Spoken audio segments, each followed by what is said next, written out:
This episode is brought to you by Marvel Studios Echo. All episodes streaming January 9th, only on Hulu and Disney+. Rated TV MALV. Viewer discretion advised. Maya Lopez has betrayed her mentor, the notorious Kingpin. Now on the run, she returns to her hometown to prepare for the biggest fight of her life. Don't miss Marvel Studios' hardest-hitting series yet. An epic 5-episode event. Marvel Studios Echo. All episodes streaming January 9th, only on Hulu and Disney+.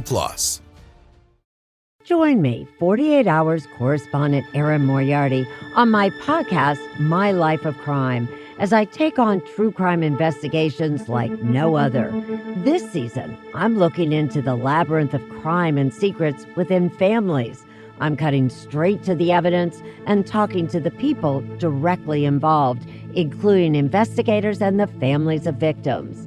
Listen to My Life of Crime with Erin Moriarty wherever you get your podcasts.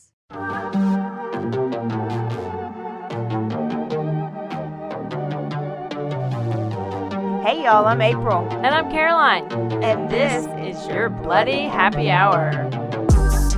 Caroline, are you ready for this? This is your newest guilty pleasure. It's the bloodiest part of your week. Did we say something about it also being happy hour? Show did. Because we're about to be sipping on some murder. Bloody Happy Hour.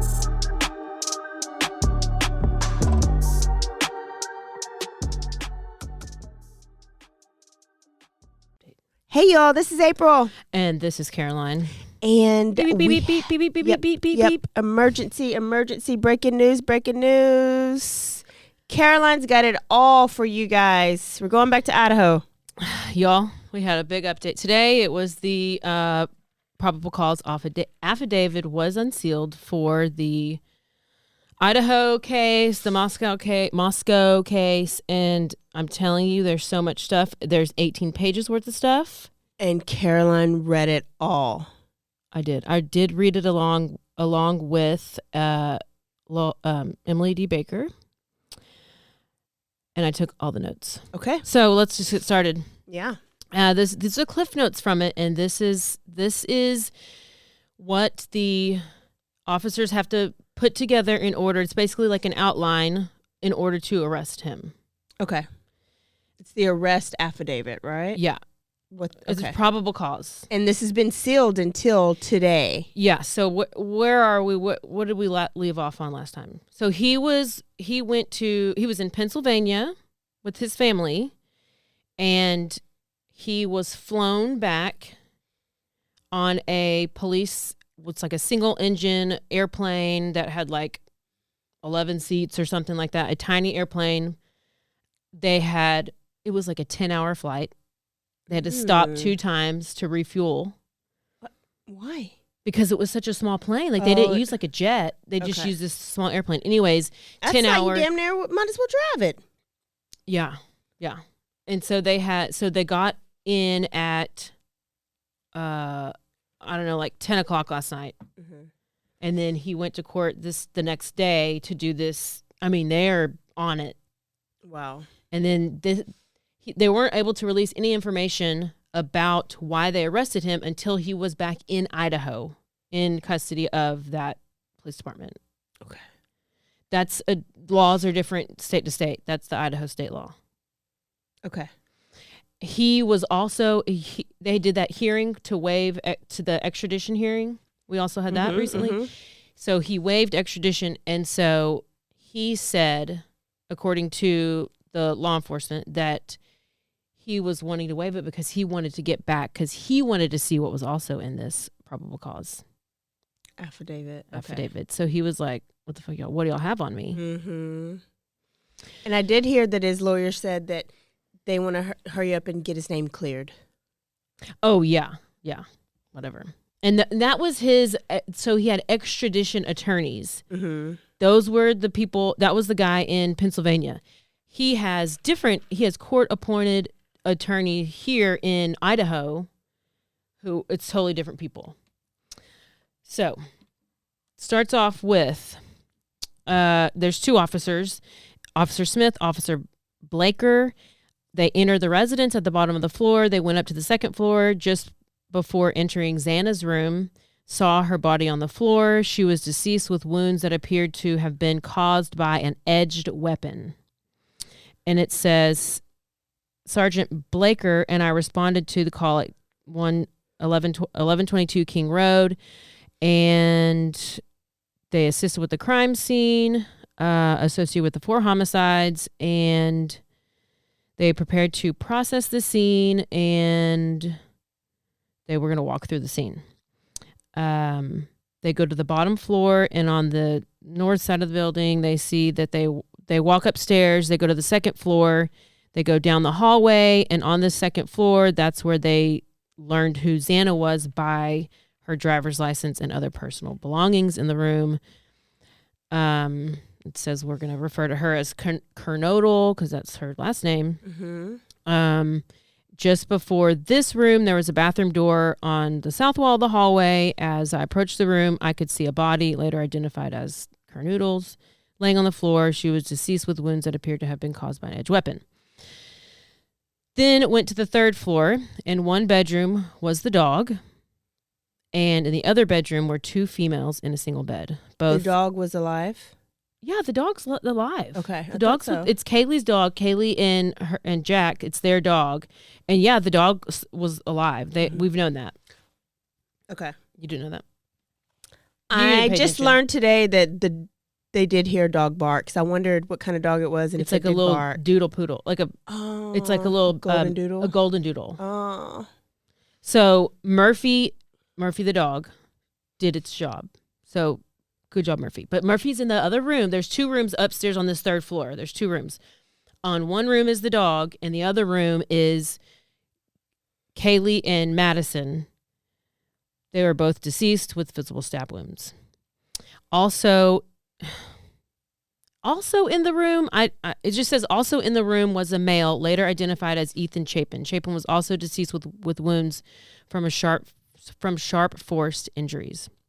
Based on interviews, the evening of November 12th, Chapin and Kernoodle are seen by one of the surviving roommates at the Sigma Chi house from 9 p.m. to 1:45 a.m. Approximately 1:45 a.m., Chapin and Kernoodle returned to the King Road residence. The state lab later located a single source male DNA left on the button snap of a knife sheath. The little pocket thing that the knife goes in? Yes, a knife goes in the little holder. So they have this holder. But not the knife. That is left at the scene, and they are getting DNA evidence off of the button of the knife sheath. Wow. Surviving roommates. So we have DM and BF. These are the 2 surviving roommates. It's Dylan and Bethany. Mm-hmm. This affidavit refers to them as DM and BF, so that's how I'm going to refer to them. Okay. So they both made statements during interviews that indicated that the occupants of King Road residence were home by 2 a.m. and asleep or at least in their rooms approximately by 4 a.m. This is with the exception of Xana, who received a DoorDash order at the residence at approximately 4 a.m. Okay. DM stated she originally went to sleep in her bedroom and she was awoken approximately at 4 a.m. by what she stated sounded like Kaylee playing with her dog in one of the upstairs bedroom. A short time later, DM said she heard who she thought was Kaylee saying something to the effect of, "There's someone here." A review of records of Xana's phone showed this could have been Xana because she was on her phone records indicated that she was likely awake and using TikTok at 4:12. Damn. DM. I thought they were dead by then. We all did.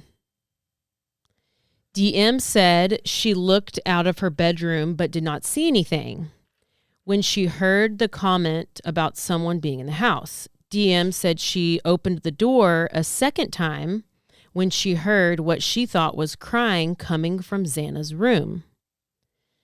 DM said she heard a male voice say something to the effect of, "It's okay, I'm going to help you."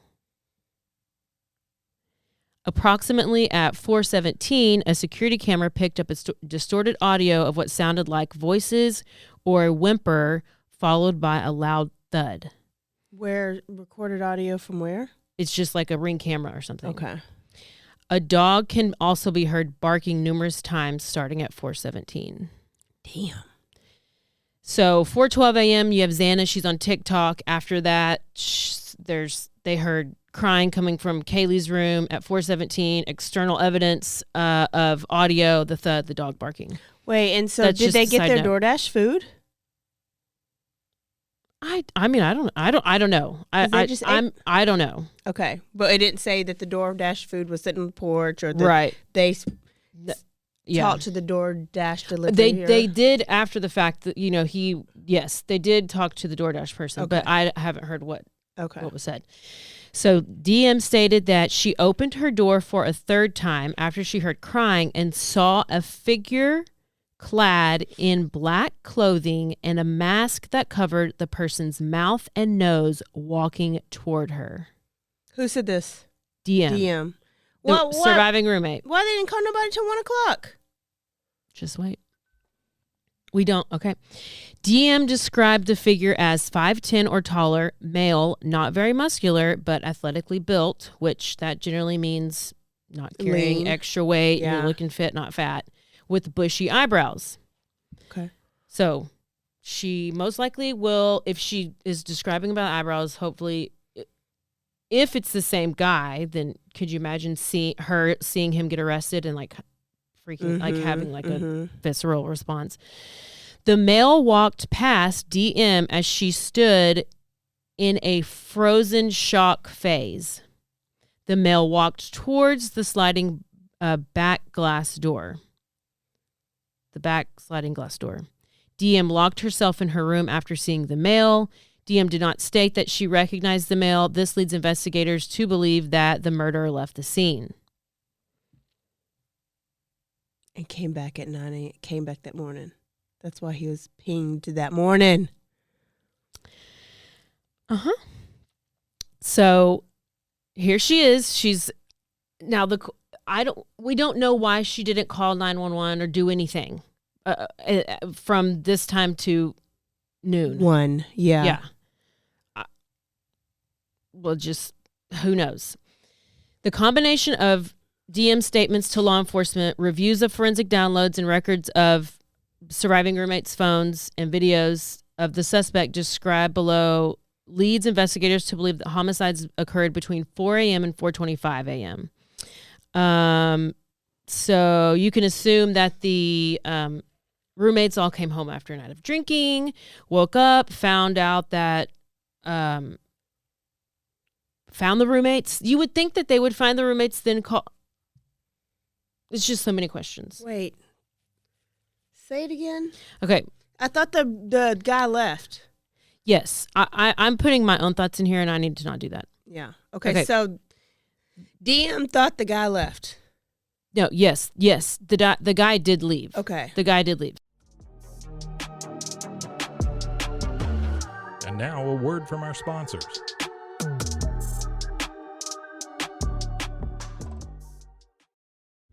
The first time I saw it, I got goosebumps. It was perfect for me. I felt like we could go anywhere together. There's nothing like finding your match on Cars.com. With over 50,000 cars added daily and a powerful advanced search, you're sure to discover the one. It's magical.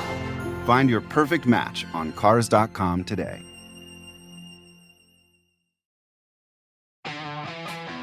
The all-new Chevy Colorado is made for more. Stacked with the latest in-vehicle technologies like a class-leading 11-inch diagonal center touchscreen and an extra-large wireless charging pad.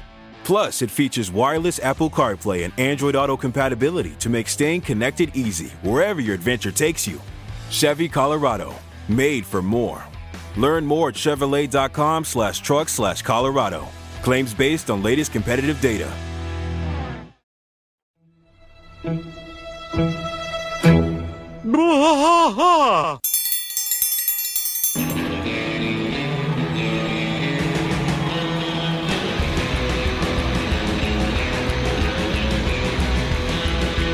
What are we doing here, Rusty? What are we going to do? Yep, we're doing the King of the Hill Rewatch Podcast. King of the Hill Rewatch Podcast. Yeah, so we're going to go through one episode at a time.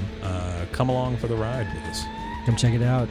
And give me a good like Dale Gribble quote to go out on. Wingo. Yeah, Wingo. Wingo. All right. Well, join us for the King of the Hill Rewatch Podcast. Deep in the heart of Texas, that drinks his brew and he spits his chew. Deep in the heart of Texas, the TV blares but no one cares. Deep in the heart of Texas, here we go.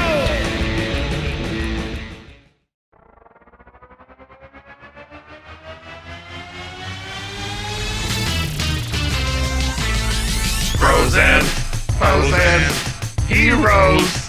Gonna tell you about bros and foes and heroes. Gonna tell you about. Hey, I'm Zach. And I'm Mike. And we have a fantastic new podcast to tell you about.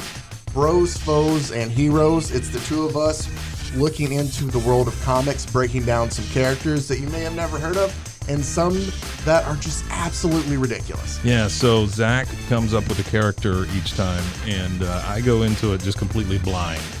I don't know who this person is or what their abilities are or anything, and basically I guess we kind of go over their origin story and just some of the ridiculous stuff that maybe, especially Golden Age stuff. Oh, Golden Age stuff is always the best, and we will make sure to highlight all of the shenanigans and just absolute weirdness of everything. Yeah, that's right. So subscribe today and follow us on Instagram at Bros, Foes, Heroes. And if you don't, I know where you live. Not really, but please subscribe. Bros and foes and heroes. Gonna tell you about bros and foes and heroes. Gonna tell you about.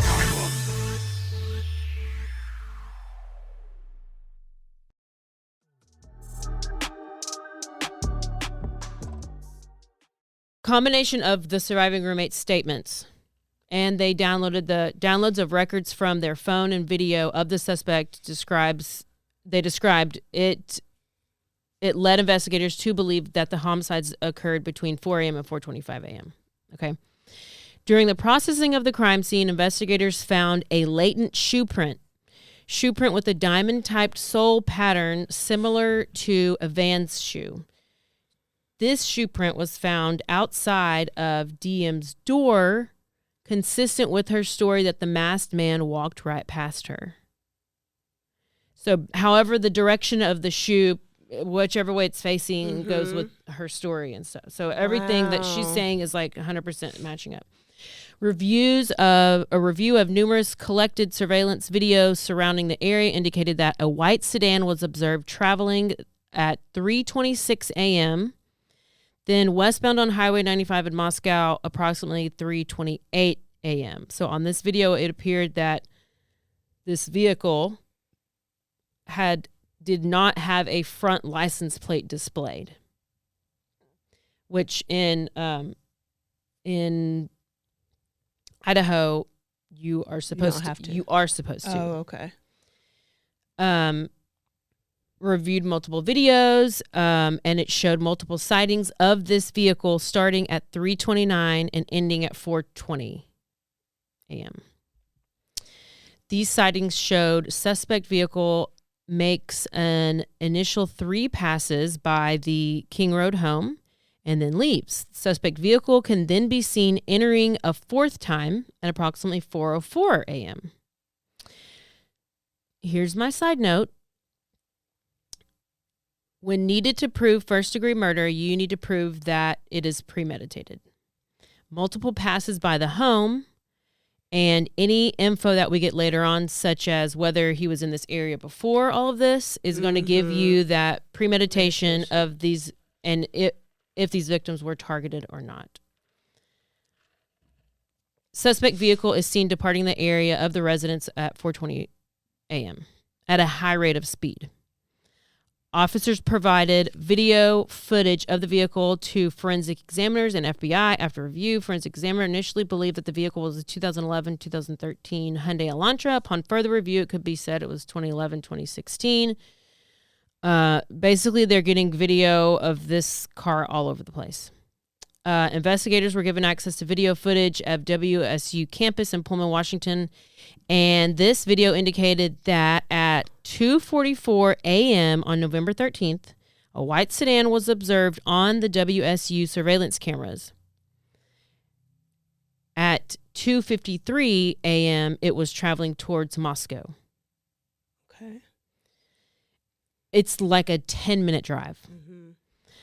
At approximately 5:25 a.m., the white sedan was observed on 5 cameras in Pullman, Washington, and WSU campus cameras. Coming back. So he was going back home. Yeah. But why a whole hour later?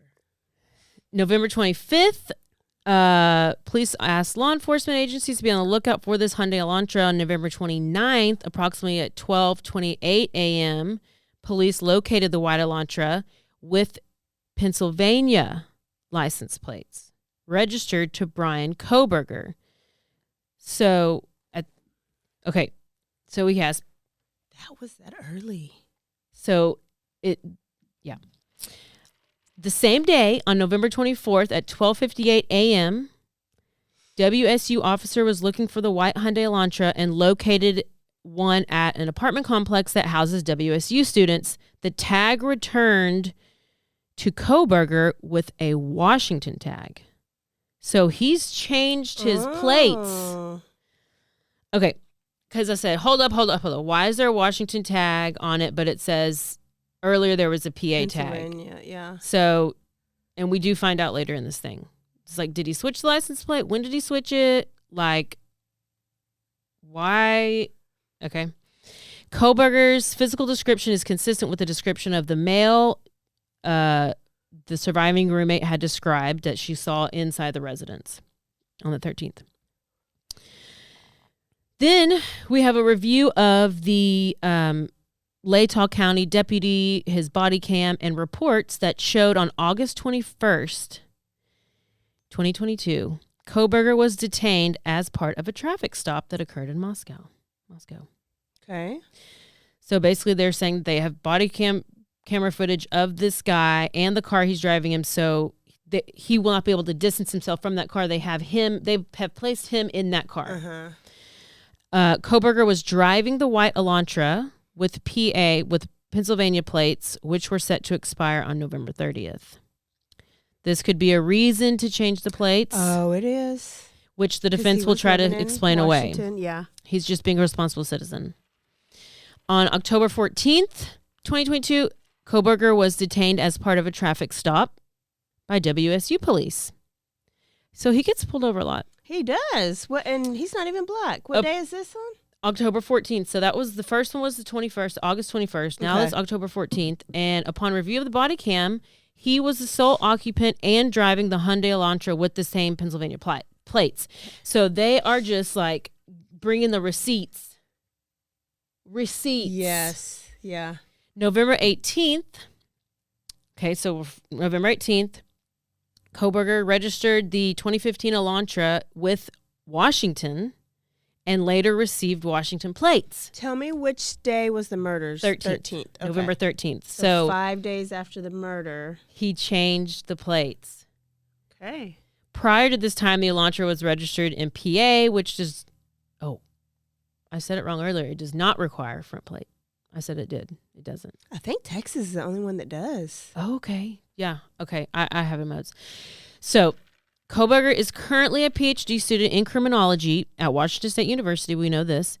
His past education included undergraduate degree in psychology and cloud-based forensics. Like iCloud? iCloud. Yes. He's trying. These records show that Kohberger wrote an essay when he applied for an internship with the Pullman Police Department in the fall of 2022. Kohberger wrote in his essay he had an interest in assisting rural law enforcement agencies with how to better collect and analyze technological data in public safety operations. Was he planning this way back then? Oh, yeah. Kohberger also posted a Reddit survey. We talked about that, which can be found by an open source internet search. The survey asked for participants to provide information to understand how emotions and psychological traits influence decision making when committing a crime. Review of cell records and towers. Kohberger's phone did not ping in the area on November 13th from 3 a.m. to 5 a.m. Oh, shit. Did not. Did not. He left it at home. So did he turn his phone off? Or if you're someone who is interested in cloud-based forensics, one would be aware of cell phone info that could be gathered and would turn their phone off. No? Would it steal? But I think or even airplane if your phone mode is off, it could still be pinged. You might not can do your location. He would know. I mean, I wouldn't know. I would think he would have had to leave. Where was it pinging? Anywhere at all? If it's off, I don't think it can. Like if you're tracking my location, I turn my phone off or in airplane mode, I don't think you can. I think he knew that, but he's still stupid. One officer notes that individual can... we just need to keep reading. I've gone through it all, but one officer notes that individual can either leave their cell phones at a different location before committing the crime or turn them off. Well, there you go. December 23rd, a search warrant was obtained for phone records between November 12th and 14th for Bryan Kohberger's phone. On November 13th, his phone pings around 2:42 in Pullman, Washington. Okay. At 2:47, his phone pings southwest of his residence, and then it stops reporting to network, which could mean your phone is off or in airplane mode. Yeah. So, got it? Got it. Mm-hmm. Kohberger's phone does not report to network again until 4:48 a.m., at which time it's on Highway 95 south of Moscow near Blaine, Idaho. Between 4:50 and 5:26 a.m., phone traveling south, then west, then north back to Pullman. Kohberger's phone then shows on November 13th, leaving his house at 9 a.m. and traveling to Moscow, Idaho, between 9 a.m. and 9:21, and then back to his home, arriving back home at 9:32 a.m. So he went back to the house. Okay. But it said Moscow. Did it say the house? It did. Yes. Okay. Yes. Okay. Yes. It does. So, but what he commits the murders, goes back home to his apartment. Let me write what. So he was smart enough to turn it off when he commit the murders, but he wasn't smart enough to turn it off when he went and revisited the crime scene. Right. Or what was he doing? Did he commit the murders then? No, because they know that they did die in between 4 and 4:25. And okay, he knows this is very holy in court. Oh, so and my brain notes. So he goes back to the house. Why? To see if police are there? Oh my gosh! Is he looking for the knife sheath? He goes back to look for the knife sheath. I don't know. But he went. But who goes back? And he's only there for how long is he at the house? 9:12 to 9:21. So like 10 minutes. He leaves his apartment at 9 a.m. Yeah. That morning of the murders. So commits murders at 4 a.m. Yeah. Goes back home, takes a shower and a nap, probably eats some nasty vegan food. He's high. Probably masturbates a little bit. He's high. He comes back. He goes to look. Is this showing his arrogance? He's confident enough to be back there? I wonder, like you said, if he knows that he left, because he has the murder weapon, but where's the clip, the pocket that he goes on? So I wonder if he goes back to look for that. Like, does he actually go inside the house and look for it? I don't know if he goes inside, but I would think maybe he's driving around looking to see if he dropped it. He had to know. So this is obviously not someone who's scared or hiding, because he's confident enough to take the car that he fled the scene in and take it back to the scene, which this was noted. This is a powerful argument for the DA when arguing the type of person you're dealing with, the premeditation and the way that this was carried out, the type of cold person he is, and the type of very deliberate person that he is. Wow. There's some maps that they have. They show the possible route that was taken based off cellular data. It was based on the facts. It was believed that Kohberger was likely the driver of the white Elantra. And the lack of phone reporting between 2:47 and 4:48 is consistent with Kohberger attempting to conceal his location during the quadruple homicide at King Road. And police traced the cell phone records to determine if Kohberger stalked the victims ahead of time. And at least 12 occasions prior to November 13th, his phone was in the area of the home. All of these occasions, except for one, occurred late in the evening and early morning hours. So if you go back to the recent press conferences, now we can understand why law enforcement was like, just wait and see, just wait for the probable cause to come out, because you're going to know everything. You're going to know. And like I said earlier, this is why Kohberger wanted to get back to Idaho so fast, because he wanted to know what they had on him and to see where he messed up. Goodness. Yeah. So then on August 21st, Bryan Kohberger's phone was utilized. Phone utilized cell phone towers near the murder home from 10:34 to 11:35. So we stated this earlier, and then at 11:37 is when the traffic stop happened, which, like we said, we mentioned earlier. But the reason this is important is because you now have the phone, the person, the license plate, the body camera, and this all connects all that stuff together, proving that he was the one in possession of his phone while he's in. It puts him with his phone and with the car. Yeah, and it's on video. Wait, because why? Where's the body cam? Oh, traffic stop. Okay. Yeah. Okay. Yes. That's how they're putting. Yes. There's videos of him in a grocery store after this. There's videos. They now because they have his license plate, so they've now tracked him all over the place. On December 27th, Pennsylvania agents recovered the trash from the Kohberger family resident located in Albrights, Pennsylvania. That evidence is sent to the Idaho State Lab for testing. On December 28th, the Idaho State Lab reported that a DNA profile obtained from the trash and the DNA profile obtained from the sheath identified a male as not being excluded as the biological father of the suspect profile.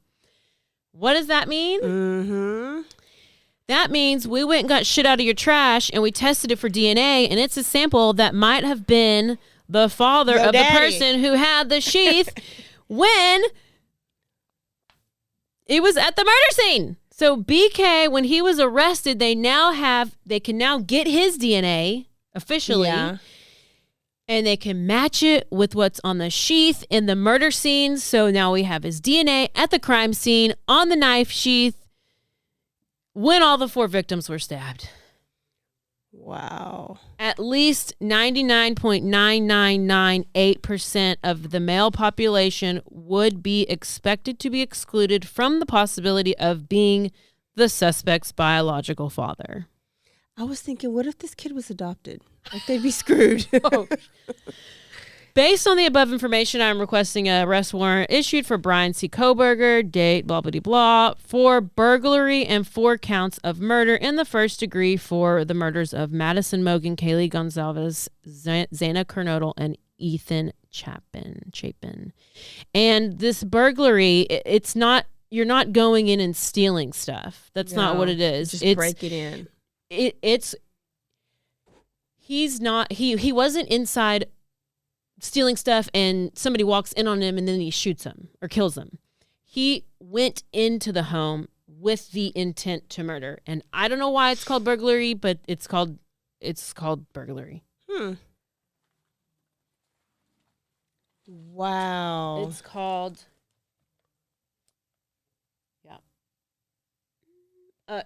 he's charged with the felony offense of burglary. That's what felony offense of burglary is, listed with the intent to commit a murder. He wasn't caught in the house and then they came. Yeah.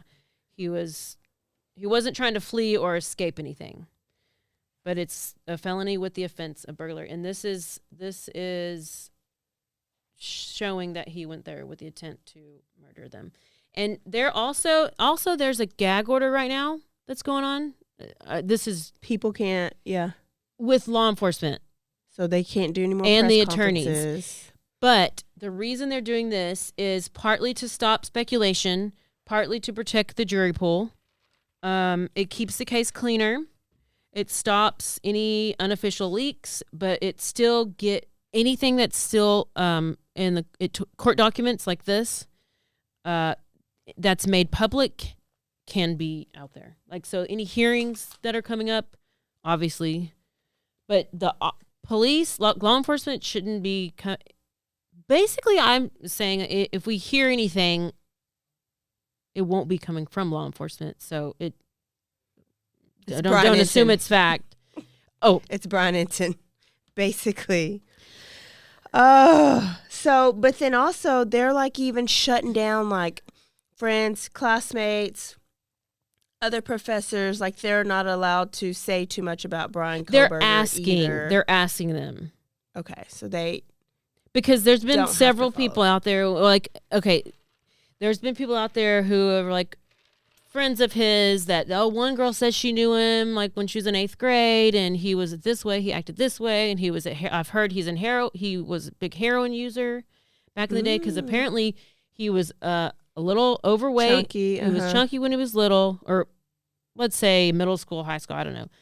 He went a year and like lost all this weight. And then that's maybe when he started doing heroin. But I've heard from multiple people that he was using heroin. Okay. And lost weight. Maybe he was trying to it was his vegan have diet. a little glow up. And I don't know at what point he started vegan. By the way, they are accommodating his vegan diet in jail. Oh yeah. There's. I'm jumping, but we've completed the affidavit. Okay. We've gone through that. How about the police when he was pulled over? Okay, going home. Yeah, so his father flew from Pennsylvania to Washington. Bryan and his father then drove from Washington to Pennsylvania. They were pulled over twice in Indiana. Okay. In the same Yes. In the same state. 2 times. Now, at first, and they've released both of the body cam footage. I've posted them. You should, they're posted. One of them, you couldn't really see anything except for the dirty car. The other one, you could see a little bit more and hear a little bit more. And at first, I heard that it was, had nothing to do with the case. And then I heard that the FBI instructed them to pull him over. And then I heard that the FBI said they didn't instruct him to pull him over. I was just like, but what is the coincidence? But a lot of our killers have close calls like that. But he was pulled over twice for following too closely? Yeah, in that video, he was not following too closely because they had him. He said something about a van, but they showed him driving, the cop following him a little bit. Then he just pulls him over, and he was not following too close. Do people get pulled over for following too closely? I mean, I know it's a thing, but what are the odds you're getting pulled over 2 times within, like, I'm assuming hours of each other? Yeah. for following too closely. Yeah. I'm speculating that they just wanted to kind of see it. Oh, let's make sure this is him. I don't know, but then you don't want to alert him to like think something, so we don't know. Also, the car was fucking filthy is what got me, because I was like, okay, let me see this car. But think about it if you're driving, like, okay, think about it after it snows, how dirty it is outside. Because they're coming from like Washington where it's snowed. So it's like, it's probably dirty from all that snow. And but then that driving. Is like layers of filth. And if you know you committed a crime in that car, why wouldn't you make sure it's clean? Well, it's at this point, it had already been a month, so he could have washed it. I mean, he had the license plates changed, so I'm sure he had it cleaned. I don't know. It looked like it has was not been clean since he's been in college. I mean, it did look like it's so dirty that it looked yellow. It was bad. And so that's what I saw, and I was like, wait a minute. If this was like the getaway car, I would think it would be a lot cleaner than it looked.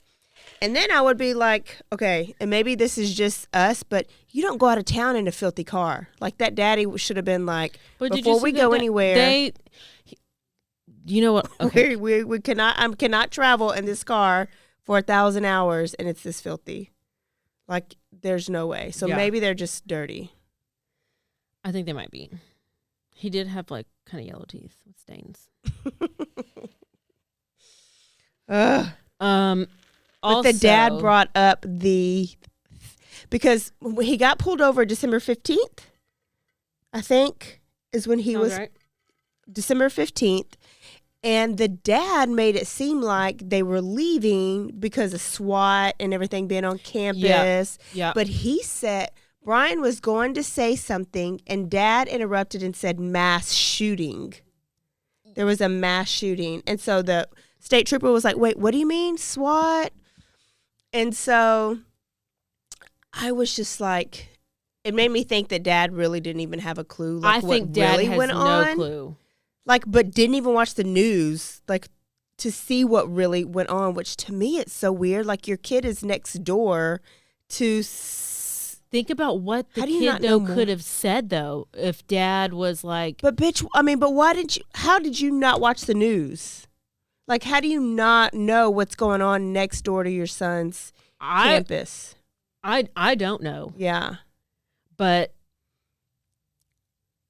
these parents just don't seem like laundry parents. Like the laundry parents are real sus. They were yeah. But these, I don't know. But I'm really bad at telling people are lying or not. But here's another thing. Did you know that the parents have had they have filed for bankruptcy 2 times in their past. What is their job? Did it say? Mom works up at the school. Okay. And I can't remember what dad does, but assuming they're innocent, the parents, I feel so bad, obviously but I feel so bad for those parents. If they just seem like, the mom, according to like friends and stuff, the mom like super nice. They're like just very nice people. Like they wouldn't do anything. You know, they're probably so shocked and blind about it, and they just want to support. And just think about you're across the country, and if your child is over there at a murder and you can't afford to go over there or see your kid, and then if you have to like take off of work to be at the trial. I mean, I was thinking about those things because I was like, I felt bad, but yeah. Oh, yeah. Oh, this guy. Oh, gosh. That's a lot. Just in a couple days. The most I don't know how detailed these things usually are, but that was very detailed. And we were all basically they had wrong. Warrant after warrant after warrant that they were getting in order to have all this information. I mean, this is a lot of it. They did work.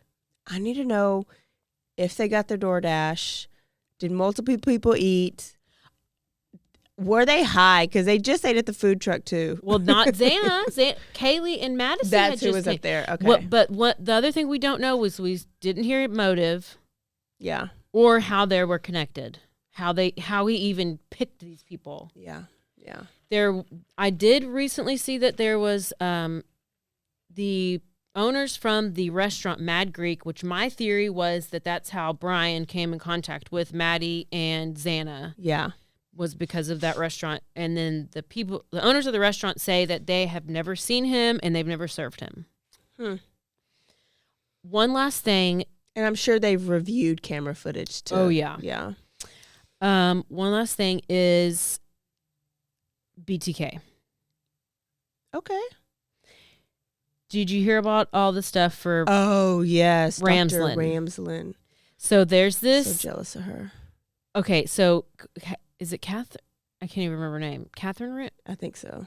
Well, this Dr. Ramsland, she is a renowned criminal justice. She's a PhD teacher. Yeah. I don't know what you call it. She's a professor at. She's a professor. Psychologist. She's a professor Forensic psychologist. Yes, I thought. Yes, at this university where Bryan Kohberger is studying. He was studying under her. She has been in over like 200 true crime documentaries. She personally has interviewed and written. She's written like 30 books or 60 books. She is the one who did the in-depth autobiography on BTK, Bind, Torture, Kill, a.k.a. Dennis Rader, who is one of the most infamous serial killers out there. Go listen to the episode if you don't know about it. I'm going to have to get one of her books. Oh, so she taught Bryan Kohberger. She was one of his teachers, and she's a little sus too. I kind of feel like she must have done some of these murders. Did she? But she whenever I watched her in that Hulu documentary with BTK, I didn't like her because it's almost like she's so infatuated with these killers that we are too. But in like a way that she's like defending them all the time. I don't know. Is she just? I'm going to have to watch her, and then I'm going to have to read some of these books. I bet she's going viral right now. Well, I bet all these books are being sold. She was contacted, and she said she could not discuss the case. I did see her interviewed, and then I saw BTK's daughter that looks like him. I know, that poor thing. She was like saying that she really hopes that Bryan Kohberger has not written her father, but she really thinks that he has been in contact with her, with him. Y'all, if this is somehow, this is a big. I just can't wait until it all comes out. And it's all part from BT. What if this is BTK part 2? What if he told him everything what to do? He didn't do it right because. No, he really didn't. BTK got away with it a lot longer. Yeah, but guess what? We didn't have all the the stuff that we have now. Back then, well, there's cameras on every corner. Damn. Yeah, I just can't wait to kind of find out all the little bitty things that we want to know that we can't know right now. I know, and all I do know is that this had to be a very horrible, horrible, horrible crime scene.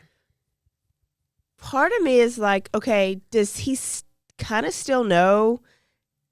Did he want to see the affidavit so he can start working on his case, like to argue all this? None of this is really ironclad. You know what I mean? Like cell phone records won't put you like inside the house. It'll put you in the vicinity of the house. So who's this? But there's 4 different houses on that street. Who's to argue that he doesn't know somebody in the other house? And can that be his argument? Like, I just feel like there can be so much argument going back and forth. How do you argue away DNA? That's the only, but that one little print on the sheath, like, did they buy it from a garage sale? Did he used to have that? I don't know how you prove reasonable. How do you put doubt in somebody's mind when you have all these things? I mean, I'm sure they'll figure out a way, but like, what would be the way? I don't know. I'm not. He needs Jose Baez. Oh, There's probably more we don't know, but man, I love it. I love it. I love it. There you go. Yes, oh my gosh, we had to do an update. That. Lord, I hope y'all go back and listen. Go look at it. I have it. It's posted. You can go back and get all the information. And I'm sure I'm going to go back and watch about 18 live streams tonight to just. Yeah. Whew. That was good. That was good. Okay, there's your latest on BCK. Okay. I don't even know how to end it. Just no, that is it. Stay aware and stay alive and always be DTF. Lord. Oh, the other thing is, what's the football player's name? Damar Hamlin. Oh, he woke up. I know he did. I watched the whole thing as it happened. It was horrible. But I forget what he said. He asked if they won. Did we win? And they were like, you won your life. Yeah. That was. I know. I so saw scary. God, I cannot believe. I think any parent, and then I was like, where's the mama? Where's the mama? Because I couldn't imagine what if she couldn't go to this game and she was just watching it. But she happened to be there and she got to go to the ambulance. Yeah, she was there. She rode in the ambulance. That's what I was thinking at first before I knew. And then I was thinking, man, they had to work. Was he without oxygen to his brain for 9 minutes? No. Well, he wasn't because they were doing CPR. Yeah, yes. But it doesn't get the same amount of, right, yeah. And I think that was just like my brother, you know, they had to do CPR on him, but it was just too long. And so he ended up brain dead. And I was like, this baby can't be brain dead. Oh, gosh, I know. And then either way, it's like he's doing what he loves to do. He made it. It's only year 2. Will he still be able to play football?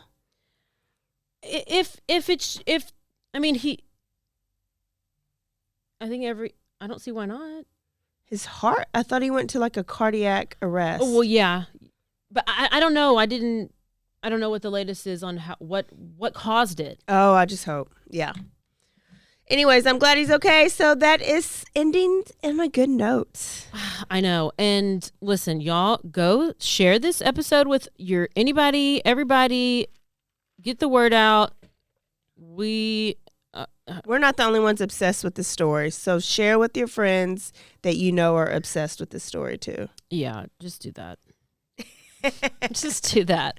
Okay, y'all. We will see you Thursday, and we're going to serial killer land. Oh, I feel like we've already been there. Goodbye. Do you think he had any? Do you think this Bryan Kohberger killed before? No, he's fucked too much shit up.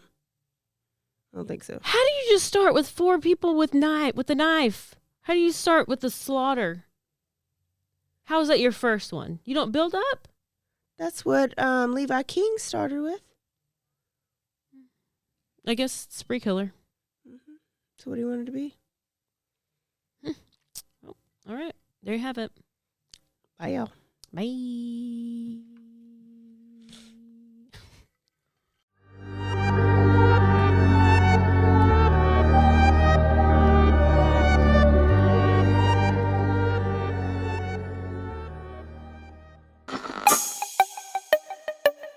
This has been a Rogue Media podcast.